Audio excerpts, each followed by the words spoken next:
What's good, everyone? OJ here. Welcome back to another video. Today we've got a bunch of great Nintendo Switch 2 news to go over, so let's go ahead and jump right into it. We're going to start off with a big Nintendo patent when it comes to an achievement system, which could point to achievements coming to the Nintendo Switch 2 in the future, or at least Nintendo thinking about the achievement system. So for those who don't know, Nintendo does have in-game achievements. So if you play like Donkey Kong Bonanza, you can collect all the bananas, or you can collect all the fossils, you can track everything and how much dirt you destruct and all sorts of different type of things that you can do in the game. And most Nintendo games do have an in-game achievement type system, but what it doesn't have is a universal unifying achievement system like Xbox, PlayStation, and Steam, and even other like Android marketplaces and stuff like that, to where you can do things and it'll track it to an out of game and overall score or overall achievement type of compilation, and then you can share online or share with your friends or whatever the case is. Now,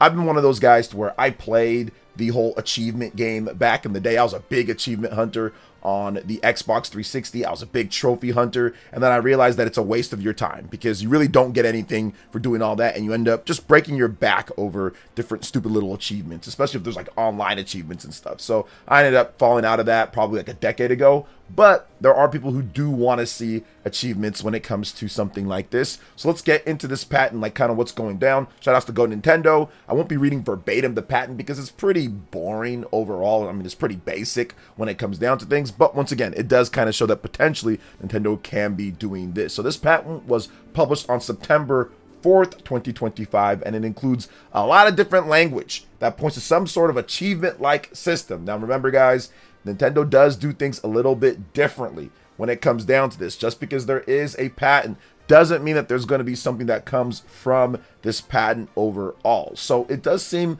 like this achievement setup will be a bit different, as gamers will get digital rewards and points clearing objectives and certain things like that. So it's going to maybe tie in to the Nintendo missions and gold point system, something like that. Now you'll be able to tackle a mission and get some points, while other times you'll earn something like an icon or wallpaper. So a little bit different too from achievements and trophies, where you just get a little thing that pops up. You don't really get anything in terms of like a wallpaper or icon in most achievements and trophies. So a little bit different there. You'll also be able to use these points to cash in and purchase rewards as well, which is something that Nintendo hasn't ever done. They've done some stuff to where if you get a game, like you get your gold points and stuff like when you register it, but nothing to the level of actual in-game stuff going on here. Now, not surprisingly, it seems like the entire system will only be available to those who have Nintendo Switch Online. So it's something to where it's not a complete universal thing, because not everyone would have access to it if you're not paying for the NSO account. So it could be just like another perk, another thing for members overall to kind of incentivize them to sign up and also to reward them as well, especially if you can earn gold points or you can earn points to use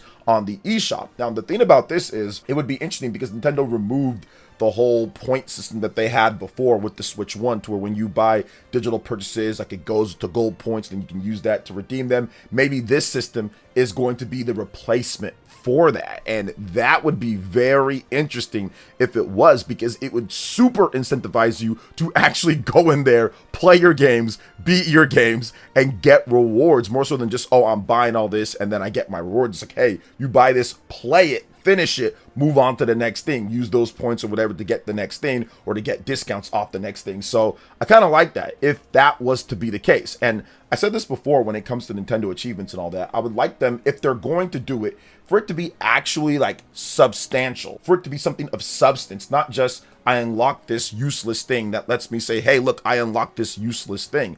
I actually would like it to be like icons and wallpapers or backgrounds for like your Nintendo Switch 2 themes, whatever the case is, and even like reward points. I did state also that Nintendo could do something that it might tie into the Nintendo missions, which Nintendo missions is an incredibly, I would say, weak achievement type system. But what Nintendo missions are is, if you go into the NSO app, you can go and see the missions for the week, and it'll be like, hey, play this game or do this in this game or play this classic game, and maybe they're actually expanding upon that. So I always felt that that was a possibility, but of course it wouldn't be exactly the same as what Microsoft and Sony do. It'd be a bit different, which would be right on cue for Nintendo. But once again, this is just the patent. It's not anything that's set in stone. We don't know if it's actually going to be happening. Like, it could happen now and it could happen in 10 years from now. We have no idea when it comes down to it. They just patented it, and we'll see if it actually ends up happening overall. But I think it would be good, especially if the ideas that are in here actually come to fruition. So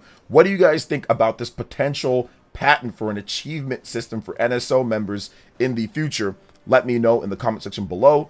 Before we move on to the next topic, please make sure you hit that like button, subscribe if you are someone new, and click that notification bell to get my videos as soon as they drop. All right, let's talk about Hyrule Warriors Age of Imprisonment, because we got a brand new trailer, kind of like a little teaser trailer, more like it, that shows a bit of what we saw in the Nintendo Direct, kind of like a supercut version of that, and it's called Hyrule Warriors Age of Imprisonment Fight the Epic Imprisoning War Nintendo Switch 2. They released this recently outside of that trailer for the Nintendo Direct, and I found it to be pretty cool to kind of see some of the stuff in here, some teasers for potential new characters as well. You once again see the silky smooth 60 frames per second, and you see the story bonds between the characters. But I love the fact that they're just showing this game in all its glory, and it shows what people just wanted with the original. We wanted 60 FPS, we wanted good performance, and we wanted it to look solid, and they're using that Nintendo Switch 2 power quite a bit here, because not only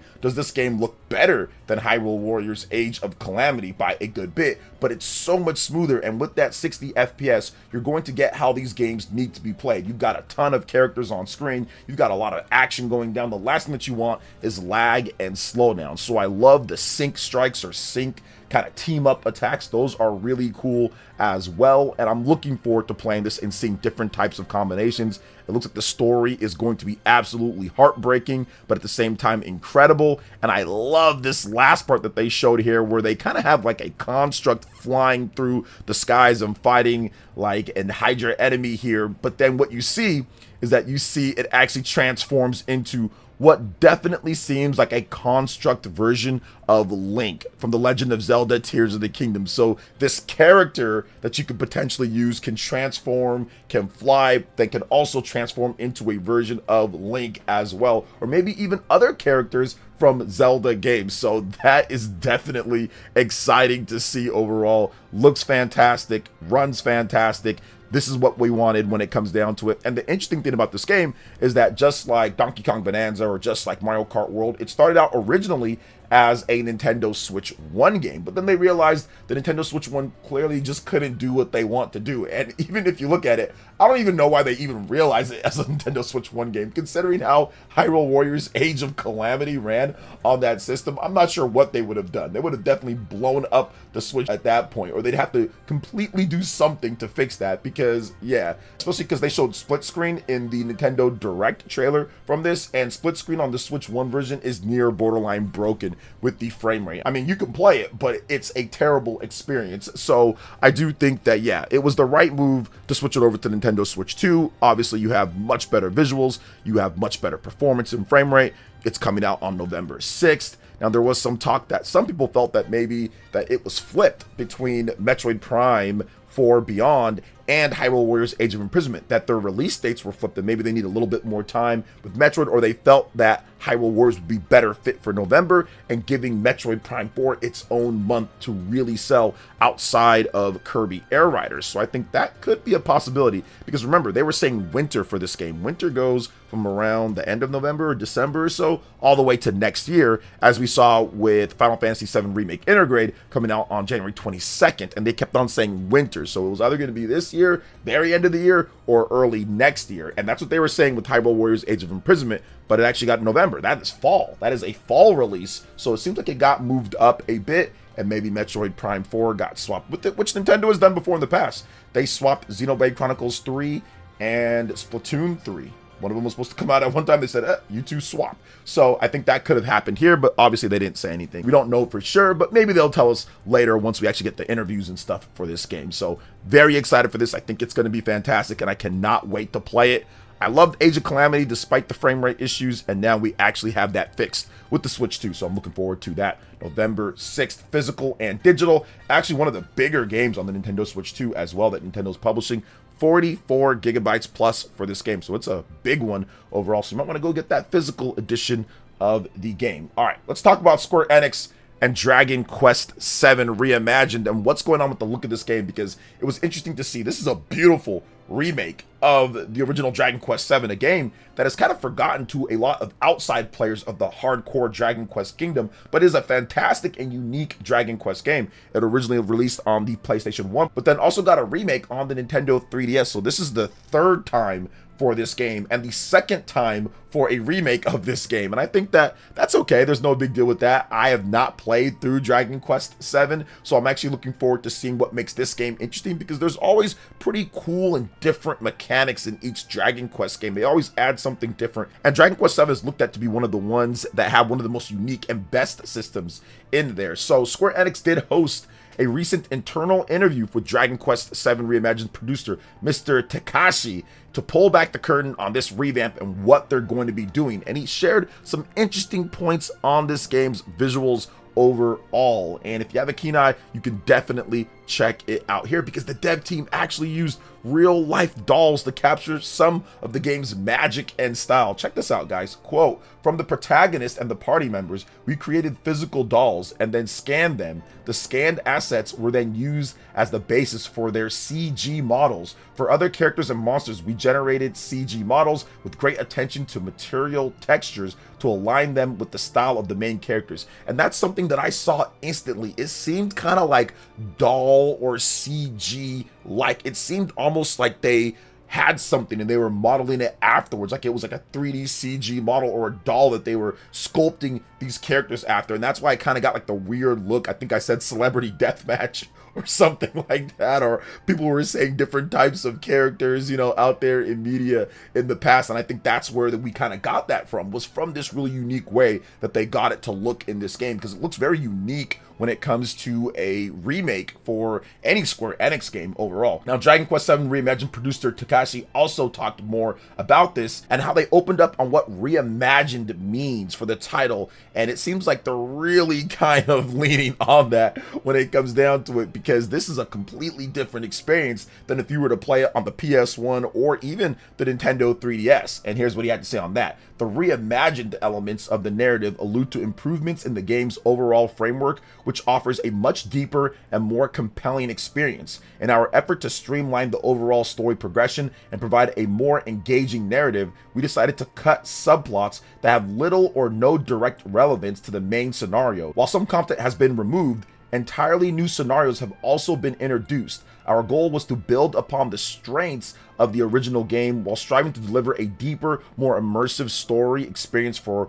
modern players." So that's interesting, because that means the original game and the 3DS game are still going to be relevant even after this one goes down, because remember, they said that they're removing certain aspects or certain things that really had no reason to be there or didn't really further what they were looking at. So I think it's going to be interesting to see how old school fans of the original or even the 3DS game kind of react to that. Is that a positive or is that a negative? Did what they add actually make the game better, or was it something that they removed that you actually liked? So that's going to be very interesting to see how the purists and see how people who played it before respond to that, because sometimes that can open up a slippery slope when you're removing certain aspects of that, especially if somebody liked it. But let's see what they add. It might be better. It might be a more, I would say, streamlined, better experience for people trying it out for the first time that makes it less tedious or something, because Dragon Quest games can sometimes do that. So we'll see what happens there. But either way, I'm excited to check this one out. I think it's going to be really good. Dragon Quest VII Reimagined, definitely going to be a game to look out for as well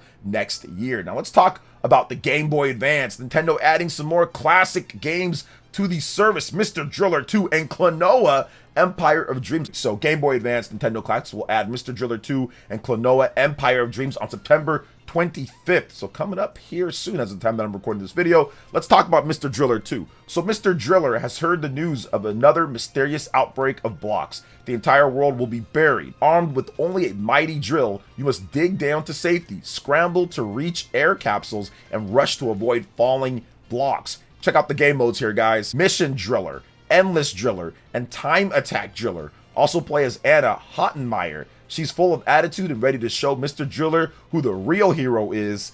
play as friends by linking to GBA Advanced Systems using the Game Boy Advance link cable, which you don't use that anymore when it comes down to it. So what you would use would be the NSO service that has that built-in online play. Grab a buddy, you guys can play. You can even use Game Chat if you're on the Nintendo Switch too. All right, let's talk about Klonoa Empire of Dreams. Another dream, another adventure. A grumpy emperor suffering from insomnia has banned dreaming and imprisoned Klonoa for breaking the law. To prove his courage and win his freedom, Klonoa must defeat the monsters that are creating havoc throughout the empire. Help our hero in the most perilous journey yet and experience the all-new thrills. Brand new exclusive adventure. Conquer 40 incredible stages. Solve devious brain teasers. Classic gameplay includes double jumping and hoverboarding. So yeah, great to see more classic games come over. GBA games were always built with love, tender, and care. You know, they didn't have the longest development cycles and anything, but they were always all about the gameplay mechanics that get down to it in a pocket-sized form, almost like a pocket Super Nintendo. You know, a little bit better than that in some aspects, but still kind of reminded me of that with GBAs. So definitely good to see more GBA games come over. I think I'm going to check out this Klonoa game. I've never played the GBA Klonoa. I've checked out the PS2 and like the Wii and all that, but I've never played the GBA one, so I'll probably check that one out when it does drop. So what do you guys think about everything that we talked about here? A lot of different discussion points and everything. Let me know in the comment section below. All right, guys, that wraps it up for this one here. Thank you so much for watching. I do appreciate it. Please make sure you hit that like button, subscribe if you're someone new, click that notification bell, and check out my other Nintendo Switch 2 RPG content and more right here on screen. Thanks for watching, and we'll catch you guys for the next one. Peace.